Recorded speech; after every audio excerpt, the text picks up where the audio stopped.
Joao Pedro. Not Joao Pedro. Joao Pedro. Did you see those 2 goals? Did you see those 2 strikes? The little flick around the corners, around the corny and that, around the corny, the vingers. Listen, hey, before we get into this one, you don't know what to do in it. Hit that thumbs up button below. Let's get this one to about 400 likes. Chelsea 2, Fluminense 0. Can't lie. Chelsea dominant, man. But yeah, you lot subscribe to the channel and let's just get into the video, man. Chelsea, they done their thing, man. We're gonna get into some of these performances, but we have to talk about Joao Pedro. Yeah, we gotta talk about Joao Pedro. Hey, out of all the Chelsea signings, for me, a lot of them have been a bit underwhelming in my opinion, but the one I've excused, I've done an earlier video on it, and I'll link this to the video before if you guys want to see my tactical breakdown of Joao Pedro and that. And I was saying that Joao Pedro, for me, I think is actually a really good signing. It's very smart business, shrewd business. Remember, this guy was being quoted at what? He was being quoted at 80, 90 M's, and they proceeded to get him for the price that they got him for, I believe 40 M's or something like that. So already it's good business. They got him in for the Club World Cup. Donny had sand particles in his bunions and that, bro. And next thing you know, he's slapping at bins against Fluminense in a semi-final with Chelsea going 80 M's up and that. What? Nah, listen. Bro, you see, now, I'm not going to say nothing crazy about Delap because you don't know Delap isn't that high on man's list in terms of ratings. Yeah? In terms of ratings. But I personally don't think that Delap can do anything better than Joao Pedro on the ball, apart from goal scoring. But if Delap is slapping footballs like that on the Isak thing, then that's up for debate too. Because this guy done it all. Out the box whippers, whip seating. Shout out to Xeno on a whip seating. And then the other one, ISO, cut in, lashed it. Keeper ain't even moved. Understand that keeper didn't even move. Yeah. I was saying Joao Pedro needs to go in the second striker and operate in between the lines rather than going in behind and whatnot. But he's just showing me he can do both. Hashtag both. On a heady one thing, he can do both. Now, obviously, a lot of people are going to be saying it's Fluminense. You know what I'm saying? Thiago Silva's 40 and that. You know, it was, you know, Shawn Michaels giving Ric Flair the little shit, the I love you. You know what I'm saying? The I love you thing. You know what I'm saying? One of them ones of that.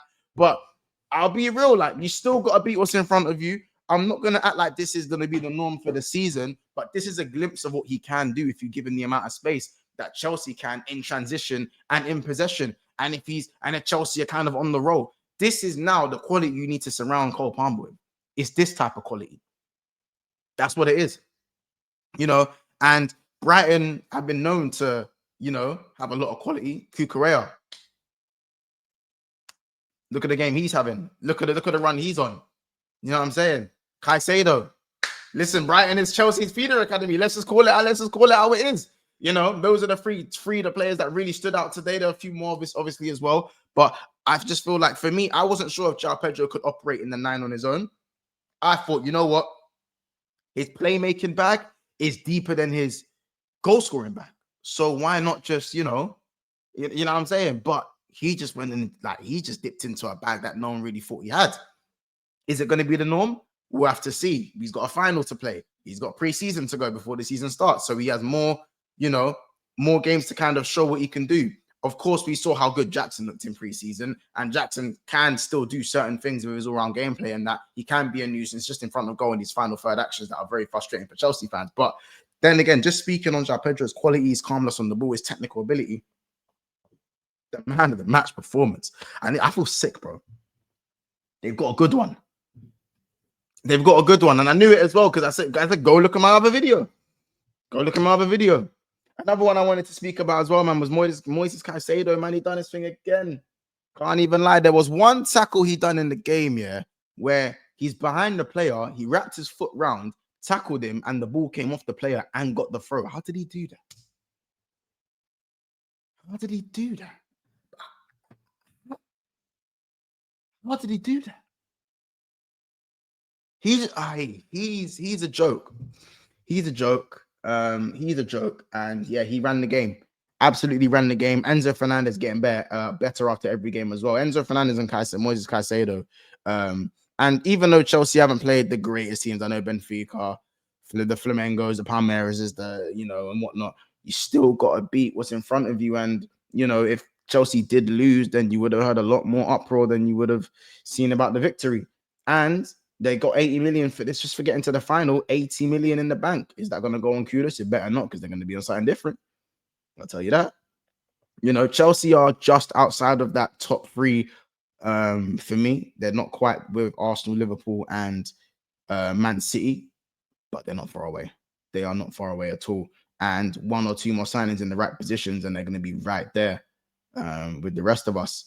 It just depends on what they do in the rest of this window, and they've just got 80 million now to go and do what they need to do. They sell Noni Madueke, they're gonna have even more money to play with. So this is not a win to speak lightly of, just because of the money that was at stake. They didn't. Jackson obviously come off the bench and was very frustrating. So there's still some of the frustrations, but guys like Tosin and Chalobah were fine. Sanchez still the same issues with Sanchez, but they'll probably go and get a new keeper. Maybe if they're smart, they'll go get a new keeper.